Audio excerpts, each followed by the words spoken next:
Hello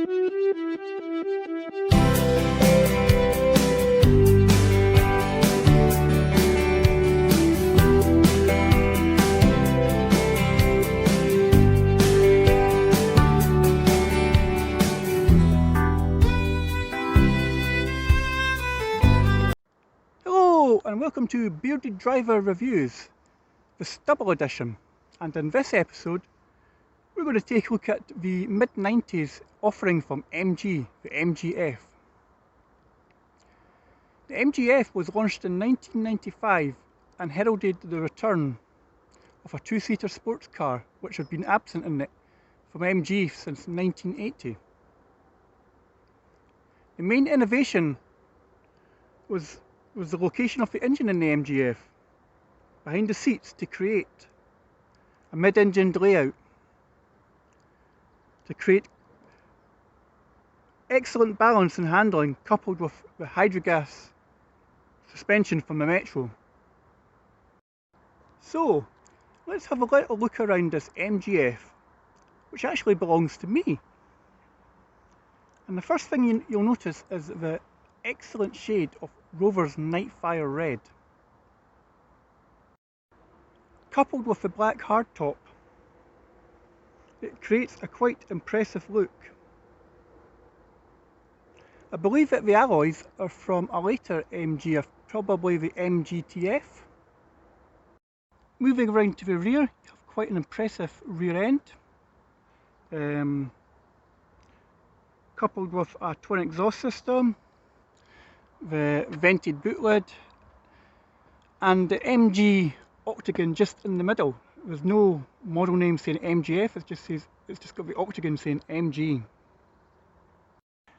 Opening the boot with a key.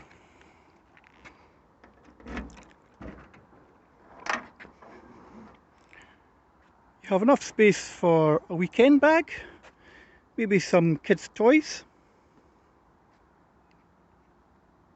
Just behind this grille is the famous K-Series engine from Rover in 1.8 form, producing around 120 PS. So if you're into your cubic capacity, this is a 1796 K-Series engine.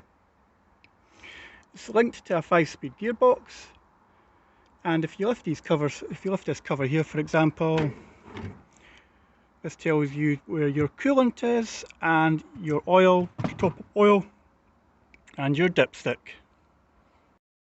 You could also get the 1.8 K series in a VVC version, which gave you an extra 25 PS. And I believe this was quite a popular choice, as it was more responsive than the K series we've got here.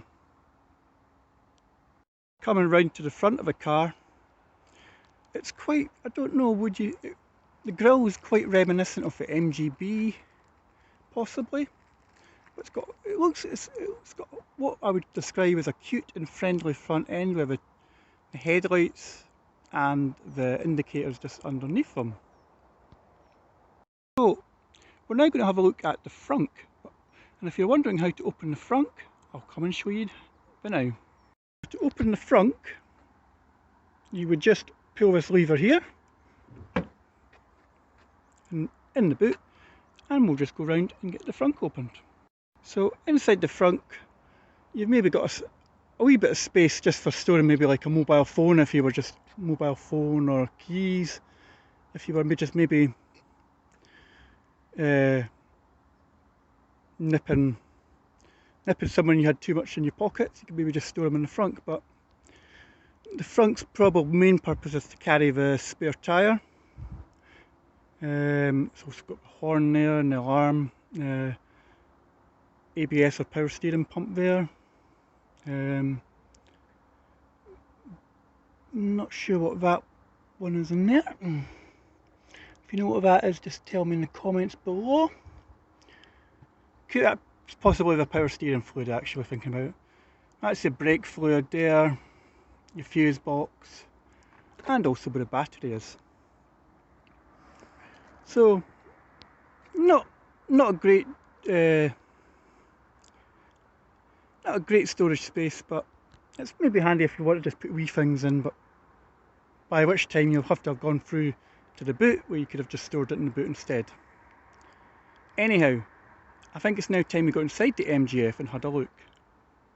So as we open up into the cabin of the MGF, first thing you notice is you're greeted by the MGF style MGF kick plate.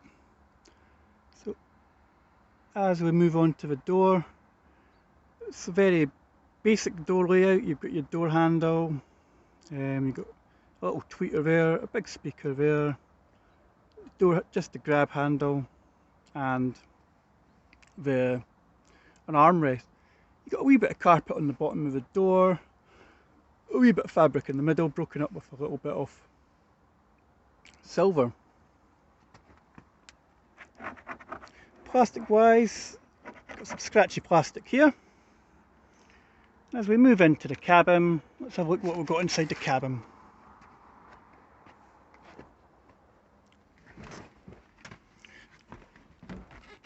So you have a small MG Rover steering wheel. You probably find the steering wheel in a Mini or a Metro.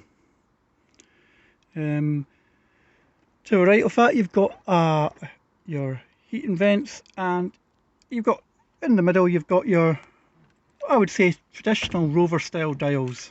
So you've got your temperature gauge to the left, rev counter, a little bank of warning lights splitting them between the speedo and the rev counter, and the fuel gauge. You've also got a plethora, just leaving out, plethora of warning lights in the middle of the dash. Just down from the dash, you've got, just here, you've got your electric mirror switch, your instrument dimmer, I believe. And again, you've got, I would say, the traditional stocks you would find yourself in a Metro 100, or maybe like a Rover 200 or 400. Nice spindly stocks. And over to the right, we've got our windscreen wipers. So I think you've got a 3-speed wiper there. It's not got a mist function when you spray the window. You actually have to physically turn it on.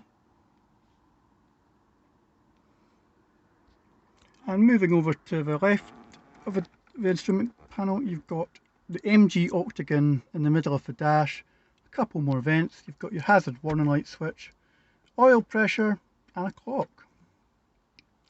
Below that, we have an aftermarket stereo, and oh, viewers, I'm very disappointed. It's an aftermarket stereo, but it's not got a CD player. What is this car? No more beards I can play in here. I believe probably you might have got a CD player or a radio cassette player in the car as standard. Underneath that, you've got a 4-speed fan with broken up with silver and black.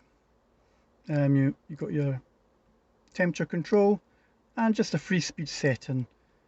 This looks like an aftermarket mobile phone connection. Moving down, we've got a 5-speed gearbox. I've got to say, this feels pretty cheap. It's like a really nasty plastic. Got a wee bit of leather here. Moving down there, we've got a plethora of switches. So starting from here, we've got our electric windows for the passenger, blanking switch, heated rear window, fog light, 2 more blanking switches, and driver's electric window. Now, if you've got the hard top, this car has the optional hard top. Once you take the hard top off, you have to disconnect the heated rear window. If you have a soft top, I don't think you got a heated rear window, so don't quote me on that. Underneath that, you've got a nice rubbery mat. Now, Rover cars always have like to put in these wee rubbery mats. Moving down, as I said, we've got a 5-speed gearbox with a sort of silver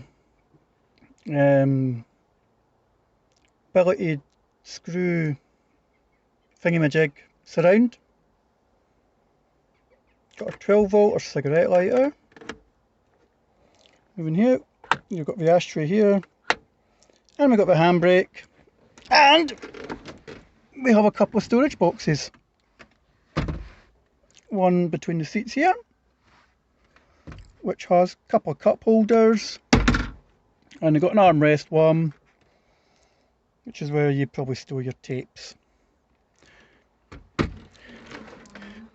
Over to the left, we've got a passenger airbag, which you can't turn off, and we've got the glove box down here. Now the next question is, if I wanted to go away for a weekend in this car with my bearded beard care, will this bag fit in the glove box?